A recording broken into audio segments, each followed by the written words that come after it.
maintenant nous passons à notre dernier orateur, donc, qui lui va aussi nous parler d'un sujet très très sérieux comme d'autres avant lui. Son sujet, bon, faillite étatique, qu'avez-vous dire? Bon, Christophe.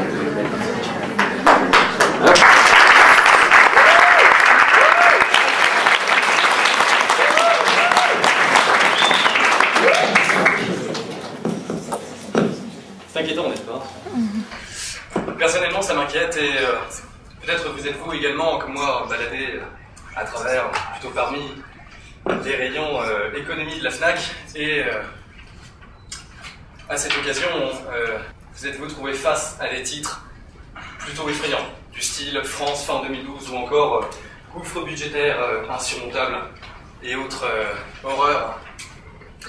Alors,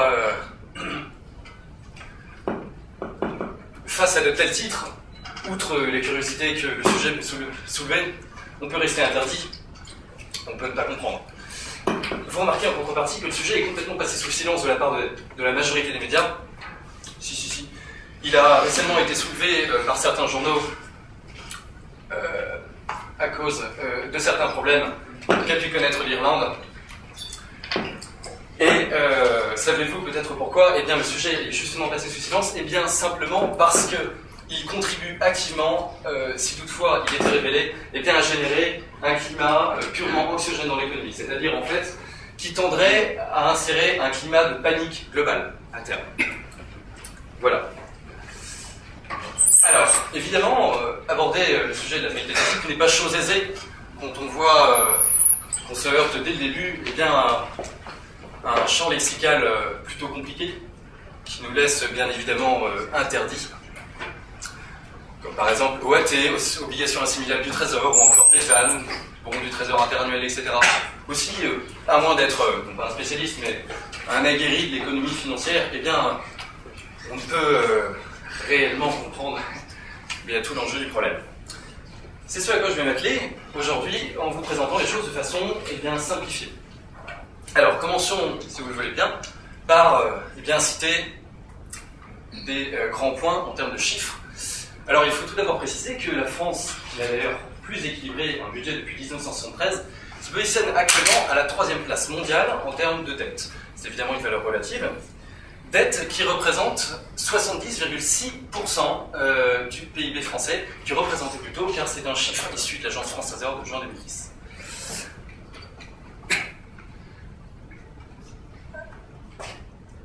C'est aussi le second poste de dépense étatique. Il s'agit ici du service de la dette, c'est-à-dire de ce que coûte exactement la dette, du paiement des prêteurs, du paiement des intérêts. C'est donc le second poste de dépense étatique, juste après l'éducation nationale. C'est pour vous dire combien c'est conséquent.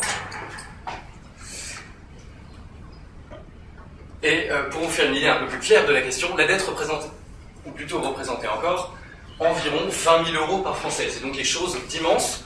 La situation est donc bien simple. Imaginez-vous un enfant qui naît et qui tout de suite se retrouve avec 20 000 euros placés telle une épée de Damoclès au-dessus de la tête. On comprend alors pourquoi il arrive au monde en pleurant. Alors, je vais donc simplifier notre situation au maximum en prenant, en l'occurrence, deux états purement fictifs, alpha et bêta. Alors, ces deux états se rencontrent sur la grande place financière et sont immédiatement épris d'un amour fusionnel qui les amène, tant pour alpha à emprunter à bêta, que pour bêta, à prêter à bêta, et ça tombe bien car il a beaucoup d'argent, mais il y tient tout de même, on verra ensuite pourquoi ça pose problème.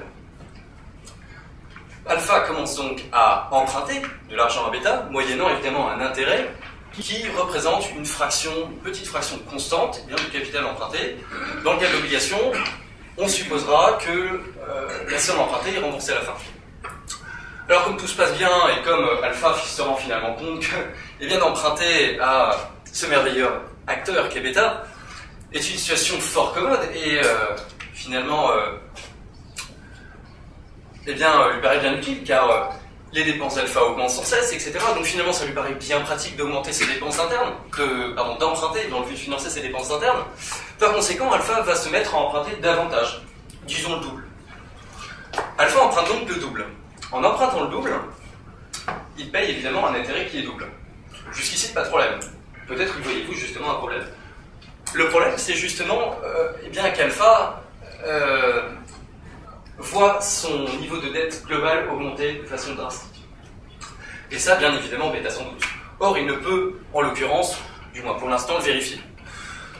Par conséquent, bêta va tout de suite, de fait, faire appel à un tiers supplémentaire, un organisme purement indépendant, du moins réputé indépendant, qui n'est autre, comme l'a évoqué Hugo il y a maintenant une heure, une agence de notation. Une agence de notation, donc mettons ici c'est à le noteur, c'est volontaire, même si ça n'existe pas. Alors, c'est à le noteur va en réalité évaluer la capacité à rembourser d'alpha, c'est-à-dire sa solvabilité, comme vous le savez, afin soit de rassurer, ou bien d'alerter à l'inverse bêta quant à la situation d'alpha et sa capacité future à rembourser les emprunts contractés. Voilà. Par conséquent, Theta évalue alpha et en informe de suite bêta. Le problème, c'est que si la note présentée est mauvaise, c'est-à-dire que la solvabilité annoncée est finalement mauvaise, eh bien, bêta prendra peur et se retrouve finalement en face de deux solutions. Soit décider, premièrement, ce qui serait relativement méchant pour alpha, eh bien, de ne plus lui prêter. C'est donc radical. Et solution moins radicale, eh bien, de lui prêter de l'argent, mais pour plus cher. En lui prêtant pour plus cher, cela induit automatiquement eh bien, une explosion supplémentaire de la dette d'alpha, et donc une dégradation supplémentaire de sa note, et de la même façon, une augmentation du risque, et donc eh bien, une frilosité croissante de bêta encore empruntée à alpha. C'est donc finalement un véritable rectangle vicieux qui nous est proposé, puisque bêta prétend pour plus cher, alpha s'endette plus encore, sa solvabilité diminue, la note baisse et le risque augmente. Alors, comme ce cercle vicieux est évident, eh bien, on peut tout de suite se demander et conseiller, en fait, de la même façon, nos deux petits états fictifs, en se posant la question justement, est-il raisonnable, pour alpha notamment, de continuer à emprunter alors que son niveau de dette globale explose? De la même façon, pour bêta, est-il bien raisonnable de continuer à prêter alpha alors que eh bien, le risque, quant à l'action du prêté, augmente parallèlement? Alors, on peut bien se demander si il n'y a aucune solution, et si justement c'est la fin d'alpha, si alpha peut quasiment, comme il est représenté ici sur la photo, eh bien creuser sa tombe, puisque qui dit plus de prêt, eh bien plus d'argent, plus de financement des dépenses, plus de financement des dépenses, mort de l'État. Par conséquent, mais si, il existe bien une solution. Et quelle est-elle? Eh bien, elle lui est justement conseillée par bêta, qui est de réduire son niveau d'endettement. Alors, réduire son niveau d'endettement, qu'est-ce que ça implique? Ça implique notamment, eh bien, de durcir la fiscalité, c'est-à-dire, grossièrement, il s'agit de gagner de l'argent sans en perdre. Donc, durcir la fiscalité, ce qui implique d'augmenter tant impôts que taxes, et parallèlement de renier sur certaines dépenses publiques. Vous avez l'exemple le plus récent avec l'Angleterre, qui a eh bien, supprimé quelques fonctionnaires et diminué d'un certain montant, d'un certain pourcentage, la base de leurs salaires nominaux pour en citer les plus grands points. Ça passe donc en deuxième étape par une diminution des dépenses. Par conséquent, pour revenir à notre bébé initial, souhaitez-vous réellement que ce bébé vive dans un univers d'endettement purement écroulé? Et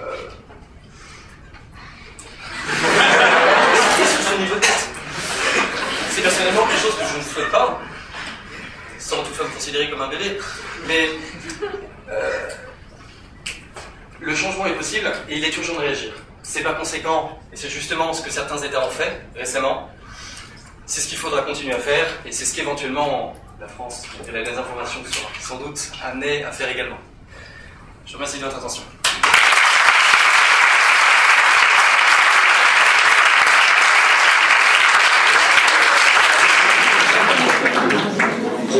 Salut, hein.